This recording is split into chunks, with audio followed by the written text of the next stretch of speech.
Hello YouTube fame નવા બ્લોગમાં આપણું હાર્દિક સ્વાગત છે। આજે ખાતર નાખવાનું છે માંડવીમાં। ડીઆઈપી છે, યુરિયા કિશનભાઈના વાડેમાં જો નાખવાનું છે। આમાં બધી નાખવાનું છે। વિડીયોમાં એન્ડ સુધી બનાવી રહેજો।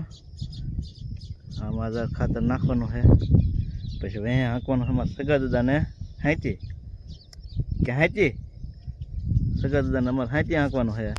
આપણે નાખવાનું ખાતર બાકા જીકી બોલાવાની છે। વિડીયો સારો લાગે તો લાઈક ને ફોલો કરી નાખજો નહીં સગા દા હશું ને। ફાઇનલી મિત્રો જો અમારે સગા દા ખાતર નાખવાનું ચાલુ કરી દીધું છે। બાકા જીકી બોલાવે જો જો નાખે ને આપણે નાખીએ છીએ, આપણે વિડીયો નહીં આવી જો અમારે સગડદા ચાલુ કરી દીધું। હમણાં હું હારા નહીં સગડદા તમારે ડોલ ખૂટે ને એટલે હાઈટી જોડી દીજો, પછી બાકા જીકી બોલાવી દીધી।